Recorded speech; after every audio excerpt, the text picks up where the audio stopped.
এটা হচ্ছে 4th মের ব্লগ। আজ ভোর থেকেই ঝমঝম বৃষ্টি ছিল, সেই বৃষ্টির সুরেই ঘুম ভেঙে গেল আমার।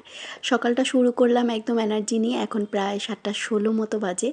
রান্নাবান্না অনেকটাই কমপ্লিট করেছি, আর একদিকে আলু ভাজা হচ্ছে, আর আমি এখন আরেকটা নিরামিষ আইটেমের জন্য আলু কাটবো, আর সাথে পালং শাকও কেটে রেডি করেছি। সব মিলিয়ে আজকের কিচেন ভাইব একদম শান্ত সুন্দর। অনেক তাড়াতাড়ি আজকে রান্নাবান্না প্রায় কমপ্লিট করে নিচ্ছি। আজ এত তাড়াতাড়ি সব কিছু করার পেছনে অনেক স্পেশাল একটা কারণ আছে, আর সেটা হচ্ছে আজকে সোমবার, মহাদেবের পুজো। তাই মহাদেবের পুজো করব তাড়াতাড়ি করে, তাই রান্নাবান্নাটা ঝটপট করে শেষ করে নিয়েছি।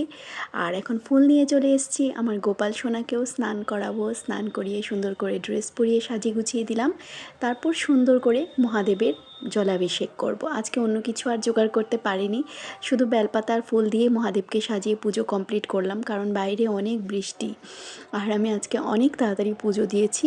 আর আজকের আরেকটা বড় কারণ হচ্ছে কলকাতার ভোটের রেজাল্ট। আমি কলকাতায় না থাকলেও রেজাল্টটা নিয়ে একটা আলাদা এক্সাইটমেন্ট ছিল। তোমরা কি খুশি এই রেজাল্টে, না একটু অবাক? কমেন্টে জানিও। আজ যেই জিতুক, আমি শুধু চাই সাধারণ মানুষের ভালো হোক, কল্যাণ হোক। সবাই ভালো থেকো, বাই বাই।